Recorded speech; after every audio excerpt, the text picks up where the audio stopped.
Tabzira, apa yang penting diketahui. Kira-kira apa ke yang dikatakan mubazir? Itulah menjadi bahasa Indonesia itu mubazir itu. Saya kira-kira bisa untuk mengerti pengertian mubazir.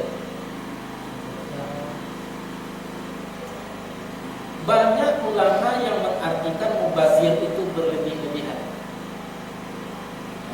Jadi kalau kan memberi jangan berlebih-lebihan. Banyak yang berpaham seperti itu.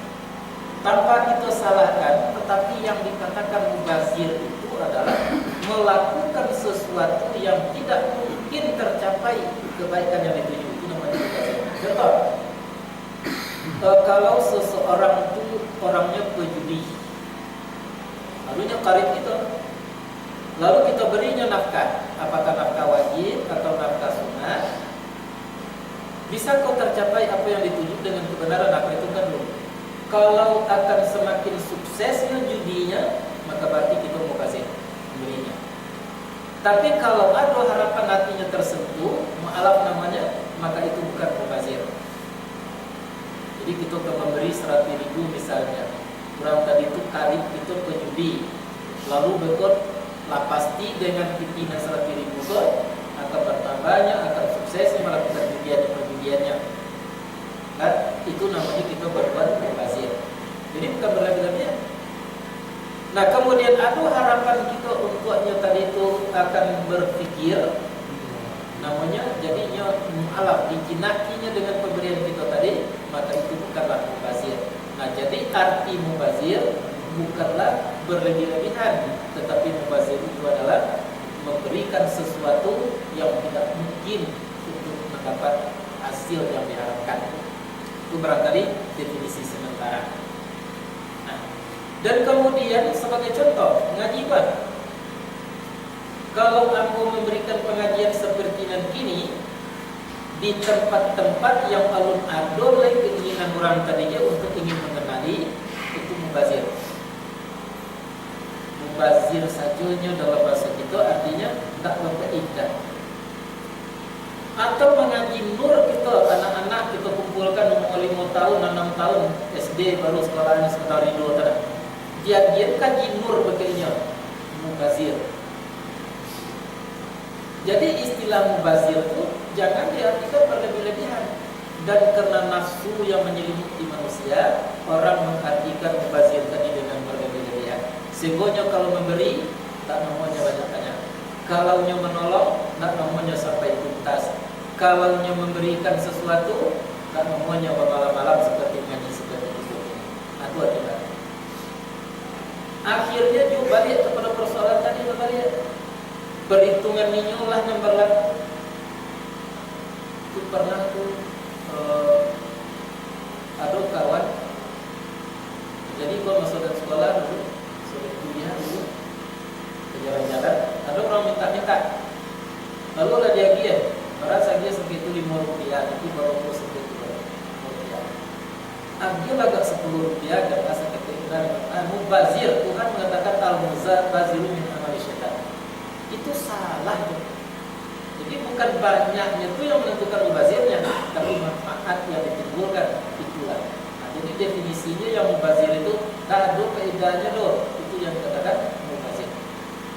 Banyak seketik kita memberi tapi tak ada kaidahnya. Agama tak jalan dia. Atau banyak kita memberi tak ada kaidahnya terhadap agama. Itu mubazir. Maka oleh sebetulnya ayat berikutnya mengatakan innal mubazirina kanu ikhwana syayatin. Bahasanya orang-orang mubazir itu adalah saudara syaitan. Nah, syaitan itu kerojo tak tidak Pak. Syaitan ya. Buruknya kerojo. Mampu orang mengganggu orang, memperdayakan orang. Sudah ada melok tuh. Dengan berbagai macam fasilitas yang dijanji-janjikan, termasuk Adam alaihissalam sendiri dulu, ya, itu dimubaziri oleh syaitan. Jadi dilakukan suatu kepada Adam yang tidak ada faedah baik atau buruk yang terjadi, maka buahku diambil. Barangkali itu ya sementara saja. Jadi jangan dikatakan yang mubazir itu adalah orang yang memberi secara berlebihan. Itu pertama. Secara logika, secara syar'i itu banyak kita lihat. Dalam riwayat hadis-hadis yang sahih, Umar bin Khattab dan Abu Bakar lebih-lebih itu kalau memberi habis seluruh hartanya berikan di jalan Allah untuk menegakkan agama Allah. Bukan membazir. Siti Khadijah pernah berpesan kepada Nabi, "Ya Rasulullah, andai kata aku dulu meninggal dunia daripada engkau, selagi tulang benulangku laku untuk jadikan jembatan menegakkan agama Allah, kali kuburku nanti jadikan jembatan untuk menegakkan agama Allah, sampai tulang-tulangnya membagikan di jalan Allah." Itu alasan secara syar'i. Jadi rupanya mubazir itu bukan tergantung banyak sekedeknya, tapi mubazir itu jadi nilainya. Wa kana syaitanu li rabbihi kafura, dan adalah syaitan itu bagi Tuhannya kufur. Wa imma turidanna anhum ibtigha'a rahmatin min rabbih tarjuha faqul lahum qawlan maysura. Sekiranya kamu tidak bisa untuk membantu karib kerabat orang miskin dalam berjalan di jalan Allah tadi, lalu kamu berpaling daripada mereka, ucapkanlah kata-kata yang maisura. Maisura itu kata-kata yang baik, kata-kata yang pantas. Kadang-kadang kan ada gua tuh yang pernah minta sumbangan dulu untuk madrasah untuk sanawiyah. Ya, orang buka ujian kurangnya nggak bisa, kalau sampai kurangnya ujian apa? Masalah apa yang kedua pak? Begitu dia kan kayaknya tadi catatan proposal PT, jawab kecilnya kepada anaknya, akhirnya udah cepet baik. Berada dia 50 rupiah satu. Itu tidak maisura. Tapi yang maisura itu ucapkanlah kepadanya. Mampu kita memberi, tidak mampu kita memberi, tidak mampu kita memberi, ucapkanlah kata-kata yang maisura. Jadi kata maisura itu adalah kata-kata yang pantas. Kalau yang tadi dia pantas ya, agilah dia nak mencapai baik dia pantas. Tidak pantas. Nah, maka oleh sebab itulah orang-orang yang kikir di dalam Quran itu disetil oleh Allah, dicerca oleh Allah Subhanahu wa taala. Bahkan dalam satu riwayat, orang-orang yang kikir itu pasti akan diambil paksa oleh Allah Subhanahu wa taala apa yang ada pada dirinya. Ada tuh orang dengan kikir dalam satu riwayat tak mau mengeluarkan perhitungannya matematiknya tadi. Lain kalau mau mengeluarkan, tapi perhitungan ini kalau tak ada untungnya tak mau memberi. Dalam satu cerita. Nah, dan kemudian Rasulullah tangannya kuat de tulang ikan masin. Rupanya ada di tulang ikan masin, di ikan masin. Rasulullah tangan ke ikan masin. Akhirnya menjadi membongkar, menjadi rambut bebek. Akhirnya dibawa bebek sampai ke Jerman bebek. Akhirnya balik diamputasi. Tangannya tadi diamputasi. Artinya habis seluruh hartanya tadi untuk mengubek tulang ikan. Jadi barang nilainya tuh harotonanya cekik tadi, yang kiki tadi hanya tak sampai ke 5 cm tulang ikan masin yang masuk. Padahal satunya buat itu nilainya berapa dan cekikkan dan dipikirkan tadi. Maka itu sebabnya Nabi menganjurkan untuk selalu kita berlindung dengan Allah minal bukhli daripada kebakilan. Orang bakil pasti akan dipaksa oleh Allah Subhanahu wa taala. Jadi wa imatulidanna anhum, kalau kamu berpaling dari mereka, tidak mau memberi, tidak mampu memberi, katakanlah perkataan yang sunnah. Wala taj'al badaka maghlulatan ila unuqika, janganlah kamu jadikan tanganmu terbelenggu sampai kepada lehermu sendiri. Tak mau lagi kiki. Oke, ini tadi. Ya. Nah, dan kemudian jangan pula kamu terlampau membuka tanganmu selebar-lebarnya, tetapi dengan tujuan yang lain-lain. Ini banyak orang tak cekik ini, maaf saja itu tidak merekam. Ya. Banyak yang tak cekik ini. Dan untuk spanduk, untuk aku segala bagainya itu dikeluarkannya. Nah, itu namanya mengeluarkan secara berlebih-lebihan. Bukan banyak sekali ukurannya. Mubazir tadi itu berlebih-lebihan namanya. atau kobanya untuk biaya supaya dapat awak tadi terpilih itu sampai 7 M pokok. Itu namanya. Jadi kok akan menjadi caleg itu resiko untuk kok ada terlampau apa ada terlampau royal menang itu biarlah. Ya kalau kita orang ada ketakdir Tuhan kita akan dipilih.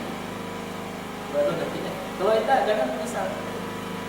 Nah akibatnya akan berbalik kepada diri orang yang ia tabassutaha kullal basti yang terlampau membukakan diri akan balik kepada dirinya sendiri. Kebanyakannya setiap sudah pemilu banyak orang yang stres. Ya, banyak yang stres, bahkan ada yang sampai kilo. Ya, ditayangkan dalam TV itu ngecek-ngecek seorang karena tidak pilih biaya sudah habis karena tabassutaha kullal basti. Fata pemuda maluman maksura, maka kalau itu kamu lakukan, kamu akan maluman tercela. Itu kemudian maksura akan menyesal, stres. Maksura tadi artinya menyesal, stres. Ya. Inna rabbaka yabsutur rizqa liman yasha.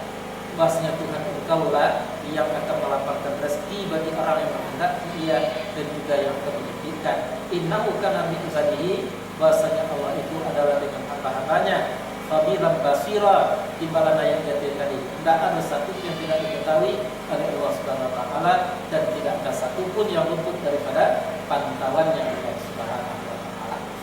Nah, jadi kita pegang rumus-rumus dari pengajian, istilah kita rumuslah namanya ke ada sebutannya lah, tetapi yang jelas itu kita pegang, itu kita jadikan pegangan sementara ya sebelum kita mengerti dengan ayat-ayat Allah Subhanahu wa taala. Nah, pegang itu dan kemudian pelajari ayat-ayat Allah dengan sungguh-sungguh, maka insya Allah kita bukan lain akan diambil kerambian nanti untuk bisa membuat gulai, dan kita sendiri tak mampu mengambil kerambian untuk membuat gulai. Itu istilah lama kita sampaikan. La pandai mengaji, la pandai buka tumbak, la pandai nanti itu menyampaikan. Barangkali mengambil kerambian belum pandai, tetapi hanya menyampaikan baru pandai. Kalau adanya jangan sampai pandai menyampaikan saja, pandai mengambil kerambian, pandai mengambil pengajian daripada Al-Quran Tuhan untuk kita sampaikan kepada yang lain. Itu yang kita harapkan. Nah, tapi balik dalam semuanya tidak kunjung jalan. Ya, ibu kepandaian di kerambian. Ya, itu yang kita harapkan dalam acara-acara. Jadi karena harilah malam lakukan sebagai, jadi mudah-mudahan tak perlu disimpulkan, cari sajalah kesimpulan dari apa yang Allah sampaikan. Mudah-mudahan bermanfaat. Salah dari yang sendiri, benar dari Tuhan. Fakta bilia ulil absar. Assalamualaikum